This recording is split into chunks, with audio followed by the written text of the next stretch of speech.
जिस घर को न बनाए तो बनाने वाले का परिश्रम क्या है, व्यर्थ है कि नहीं। और जिस नगर की हवा रक्षा न करे तो जागने वाले का जागना व्यर्थ। हालेलुया। तो आपको चिंता करने की जरूरत नहीं। Hallelujah, hallelujah. धन्यवाद प्रभु यीशु, धन्यवाद परमपिता परमेश्वर। आपको चिंता कोई करने की जरूरत। हालेलुया। क्योंकि एलिया प्रार्थना में लगा रहता था। एलिया प्रार्थना में लगा रहता था। और एलिया की प्रार्थना कितने टाइम थी मालूम है ना? 3 टाइम। एलिया की प्रार्थना कितनी होती थी? और आपकी प्रार्थना कितने समय होता है? 5 मिनट का, 10 मिनट। तो 5 मिनट में मांगवा तो 5 लाख कार मिल जाई, 2 बीघा मिल जाई 5 मिनट में। तो खाली परीक्षा देखने का। यीशु के पास आओ तो लिखा है ठीक है, मांगो तो तुम्हें दिया, ढूंढोगे तो, खटखटाओ तो माले खोला जाएगा। प्रभु तो लिख ले और कहे दे तू हम मांगा तुमके मिलत। Hallelujah, hallelujah. बाइबल में लिखा है सब हो सकता है। 58 प्रभु कहता है कि तुम आपस में लड़ते हो, घूसे मारते हो और दुष्टता के काम करते हो, इसी कार्य से तुम्हारी प्रार्थना ऊपर सुनी नहीं जाती। कि तुम आपस में क्या करते हो? लड़ते हो, झगड़ते हो, दुष्ट बातें बोलते हो, इसकी वजह से तुम्हारी प्रार्थना ऊपर नहीं सुनाई देगी। Hallelujah, hallelujah, hallelujah, hallelujah.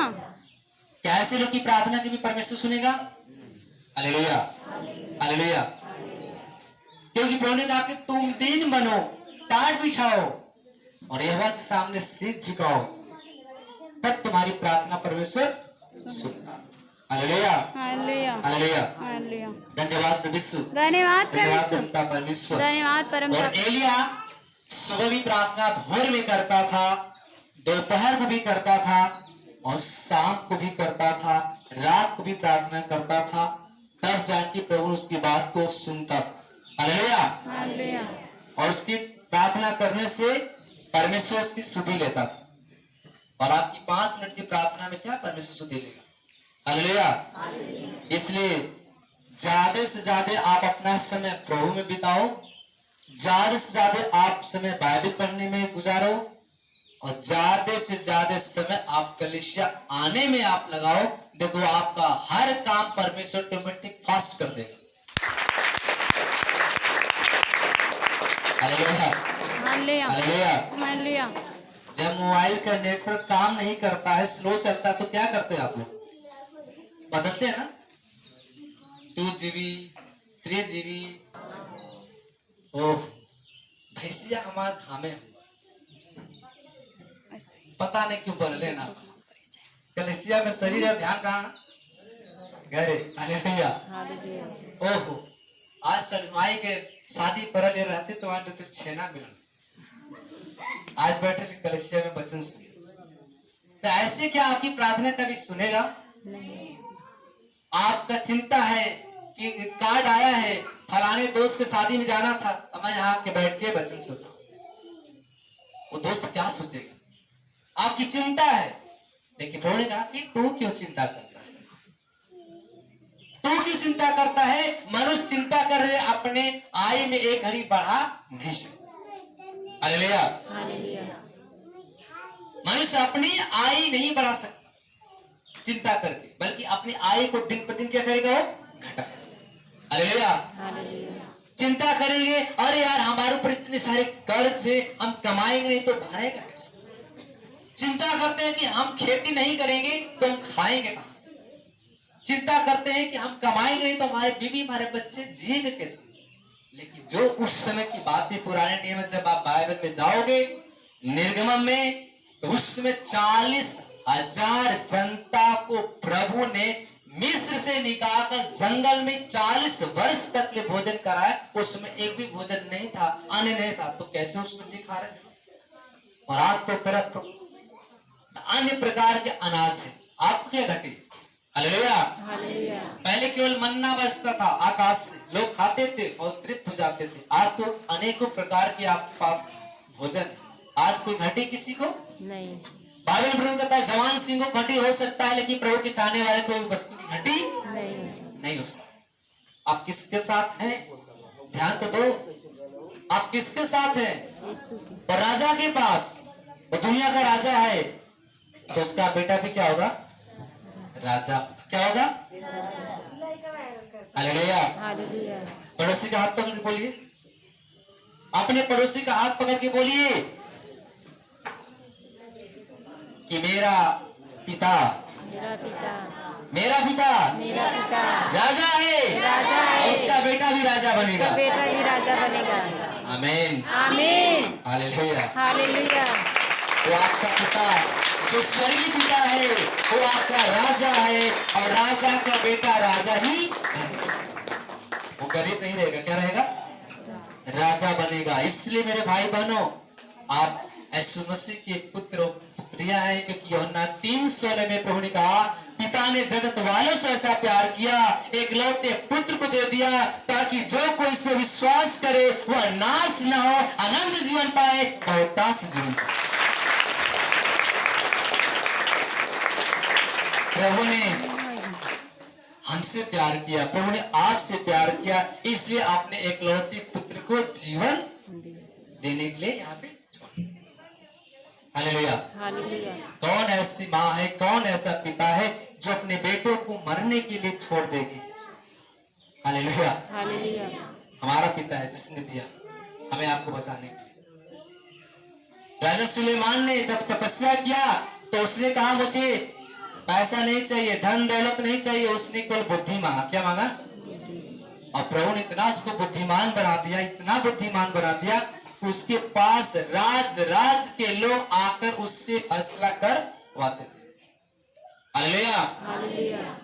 राजा सुलेमान के पास बहुत सारे ऐसी समस्याएं आती थी जो राजा सुलेमान सॉल्व कर देता था। एक बार की वचन है कि 2 स्त्री थी, और दोनों स्त्री को एक ही साथ बेटा पैदा होता है, और एक स्त्री के बेटा उसी के नींद में सोने से उसका बेटा दब के मर जाता है, और वह जिसका बेटा मर जाता है वह उस बेटे को, मरे हुए बच्चे को सुला देती है उसके पास, जिंदे वाले के पास। उसका बच्चा चुरा के जब अपने पास लाती है, वो कहती है मेरा बेटा। लेकिन जिसका बेटा था नींद खुलती है, बोलती मेरा बेटा कहाँ गया, मेरा बेटा तो जिंदा था। उसने कहा नहीं तेरा बेटा तुम्हारा। हालेलुया। लेकिन उसने कहा नहीं मेरा बेटा, उसने कहा नहीं मेरा बेटा, और ये बात आपस में झगड़ने लगे दोनों स्त्रियां, और ये बात राजा के पास पहुंच गई, राजा सुलेमान। हालेलुया। तो राजा सुलेमान के पास बात पहुंची, तो राजा सुलेमान ने दोनों स्त्रियों को बुलाया अपने राजमहल में, बोला कि दोनों स्त्रियों को पेश किया जाए, और बच्चा जो ली थी तो उसने कहा कि ये मेरा बेटा है। असली वाली कहती नहीं मेरा बेटा है, उसने कहा नहीं मेरा बेटा है। दोनों आपस में झगड़ने लगे। राजा ने बोला शांत रहो, अपने मेन वहां एक कर्मचारी होता है, एक काम कर, ये नहीं मानेंगे दोनों, इस बच्चों को मैं 2 भागों में काट देता हूँ, आधा इसको दूंगा और आधा इसको दूंगा, और अपना बंटवारा हो जाएगा। हालेलुया। हालेलुया। राजा सुलेमान ने कहा कि अब एक ही तरकीब रह गया है, एक ही बच्चा है, लेकिन इस बच्चे को क्या किया जाएगा? 2 भागों में काट दिया जाएगा। हालेलुया।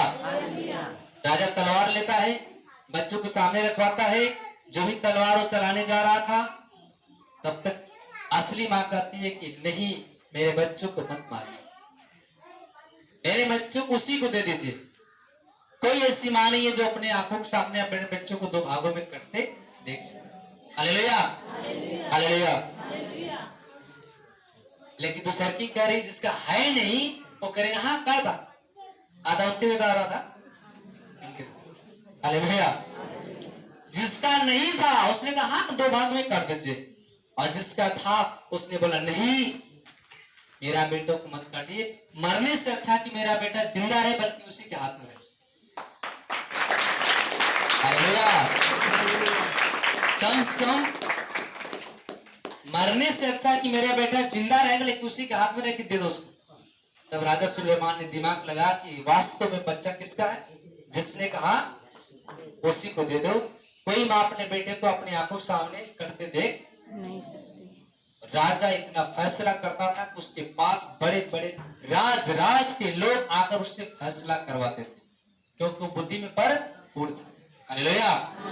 वही राजा सुलेमान को प्रभु ने इतनी बुद्धि, इतना धन दौलत दे दिया, उस राज में सबसे बड़ा वो सुलेमान राजा। हालेलुया। देखिए आज से डेट में सबसे ज्यादा लोग बुद्धि नहीं मांगेंगे, बुद्धि थोड़ी मांगे। हालेलुया। अब बाइबल लिखा है कि जिसकी बुद्धि की घटी वो बुद्धि यहोवा से मांगे, जिसको बल की कमी यहोवा से बल मांगे। लेकिन मैं अपने रियल बात बताता हूँ, जब मेरी याददाश्त चली गई तो मैं कलेशिया में गया था, तो मैंने यही प्रभु से कहा था कि ये प्रभु जैसे ब्रदर जी के अंदर बुद्धि सामर्थ शक्ति वही मेरे अंदर बुद्धि आएगी तो मैं भी तेरी सेवा करूंगा। हालेलुया। जब मेरी याददाश्त चली गई तो मैं बुद्धि मांगने गया था यहोवा से, और जो मेरी बुद्धि चली गई थी सब वापस आ गई। हालेलुया। जो मेरे अंदर ताकत नहीं थी, ताकत देने वाला कौन है? पर आज उसी की बुद्धि, उसी की सामर्थ, उसी की शक्ति से सब कुछ करता हूँ। भजन संहिता आता 103 में कहता है, हे मेरे मन यहोवा को धन्य कहो, उसके उपकार कभी मत भूलना, वही तो तेरे सारे अधर्म के पाप को क्षमा करता, वही तो सारे तेरे रोगों को चंगा करता है। उसने मेरे शरीर को क्या किया? चंगाई दिया, सारे पाप को धो दिया और पाप को मिटा दिया। आज मुझे परमेश्वर ने चंगा कर दिया। इसलिए यीशु के सिवा दुनिया में कोई आपका पाप क्षमा करने वाला नहीं। हालेलुया। हालेलुया। कोई ऐसा स्थान है जो वहां पे आप पाप करो और आपको क्षमा मिले? नहीं, कोई स्थान नहीं, केवल यीशु मसीह का दरबार है जहाँ पे आपको क्षमा देता है, क्योंकि पूरा तेरे सारे पाप क्षमा होगी। हालेलुया। हालेलुया। हालेलुया। आपने वचन में पढ़ा, एक स्त्री आती है, वहां पे भोर में सारे लोगों ने क्या किया? स्त्री को पकड़ के बोला आज यीशु मसीह को हमें बेइज्जती करना है। हालेलुया। हालेलुया। उन्होंने क्या कहा? आज हमें यीशु मसीह को नीचे गिराना है। अब कुछ लोग घर से ही एकदम पूरा विचार बना के चले थे कि आज सभा को भंग करेंगे, आज उनको हम वचन बोलने ही नहीं देंगे। हालेलुया। जितने फरीसी थे, शास्त्री थी, एक बाजारी औरत को लेकर आते हैं और बीच में खड़ा कर देते हैं, कहते हैं, हे गुरु तू तो धर्म का पाठ पढ़ा रहा है लोगों को, लेकिन हमने तो इस स्त्री को व्यभिचार करते हुए देखा है, पराये मर्दों के साथ क्या कर रही है? व्यभिचार कर रही है। और मूसा की व्यवस्था में लिखा हुआ है कि अगर कोई स्त्री अपने मर्द को छोड़कर किसी गैर मर्द के साथ संबंध बनाती है तो उसके सर को पत्थरों से तोड़ दिया जाए, उसे जीने का अधिकार नहीं। तो हमें बताओ, इस स्त्री को हम लोग क्या करें? इसे मार डाले पत्थरों से या क्या करें? जैसा तू आदेश देगा वैसा हम करेंगे। प्रभु यीशु मसीह जमीन पर बैठकर अंगुली से लिखने लगा। कितनी बार? 3 बार। फिर लिखने लगा। लोग बोल रहे हैं, कान से सुन रहा, लेकिन फिर वो लिख रहा। मतलब 3 बार उसने ऐसा किया, बात सुन रहा है, इधर से निकालना, क्योंकि ऐसा नहीं था कि परमेश्वर सुनता नहीं था, सारी बातें सुन रहा, समझ रहा था, देखना चाहता था कि कहना क्या चाहते हैं। प्रभु ने कहा कि सब के सब जितने हैं, कई हजार लोग हैं, एक एक पत्थर बेचारा मारेगी इस औरत को, इसका फोड़ डालेंगे सर और जान से क्या करेंगे? इसे मार डालेंगे। लेकिन हमें इसे क्या करना है? बचाना। क्या करना है? हालेलुया। दुनिया आपको भी कुछ बोलती है, बोलती है नहीं बोलती? ये तो सब कौन हो गए? दूसरे क्रिश्चियन वाले हो। आप तो ये सब दुनिया से कोई मतलब नहीं। अब बाइबल में भी लिखा है मत्ती में कि धन्य है वे लोग जो मेरे नाम के कारण तुमको दुख दे, पीड़ा दे, सताए, आनंदित मगन होना। मेरे नाम के कारण तुम बुराई करेंगे, सताएंगे, आनंदित होना, मगन होना, क्योंकि तुम्हारे लिए इसका प्रतिफल कहाँ मिलेगा? स्वर्ग। हालेलुया। आपको भी सुनना है और इस कान से निकालना है, जैसे यीशु मसीह ने सुना और इस कान से निकाला, क्योंकि प्रभु जानता था कि इससे तो पाप हो ही चुका है, लेकिन अब इसको बचाना है। किस तरह? एक उसके पास जवाब था। हालेलुया। लोगों ने कहा, गुरु जी आप क्यों नहीं हमें बता रहे कि हम इसे मार डालें या इसे छोड़ दें? प्रभु ने एक जवाब दिया, वही पत्थर पहले चलाएगा जो निष्पाप निष्कलंक हो, अपनी मां के गर्भ से निष्पाप निष्कलंक पैदा हो, वही पहले पत्थर चला देगा। हालेलुया। प्रभु ने क्या कहा? इस औरत को ही मारेगा पहले पत्थर जो निष्पाप निष्कलंक हो। कौन है दुनिया में? मनुष्य धर्मी है? नहीं। क्या है? पाप कहाँ उसके? कान में, आंख में, मुंह में? कहाँ है? ब्लड में। हालेलुया। क्योंकि मनुष्य जन्म से पापी है और पाप करेगा और पाप में ही मरेगा। धर्मी नहीं है। मनुष्य धर्मी हो ही नहीं सकता। अगर धर्मी है तो केवल यीशु मसीह जो लोगों को धर्मी बना, पापियों को क्या करता है? गले लगाता है। हालेलुया। प्रभु ने कहा जो कोई पाप नहीं किया है वही पहले पत्थर मारेगा। और सब जन ने अपने अपने अंदर देखा, झांका, बोला हमने भी तो एक गाली दिया है, हमने तो एक झूठ बोला है, हमने तो चोरी किया है, हमने तो किसी को सताया है। और जितने वहां पे 2000 जन थे, सब लोग अपने अपने मन में ढूंढे और वही पत्थर गिरा के सब अपने घर चले गए। सब अपने अपने घर चले गए। हालेलुया। सब जन जब अपने अपने घर चले गए, मेरे भाई बहनों, वहां पे रह गई कौन? वहां पे कौन रह गई? केवल स्त्री रो रही, अपने पापों के पश्चाताप कर रही है। और प्रभु ने कहा हे नारी, क्या तुझे किसी ने पत्थर मारा? वो कहती है नहीं, किसी ने मुझे पत्थर नहीं मारा। प्रभु ने कहा जा बेटी, मैं भी तुझे नहीं दंड दे सकता, लेकिन दोबारा पाप मत करना, तेरे सारे पाप आज क्षमा हो गए। तुम्हारे सारे जितने गुनाह, तुम्हारे सारे पाप क्या हो गए? क्षमा। कौन क्षमा करता है? बचपन में चोरी कैले हो, केहू के जरूर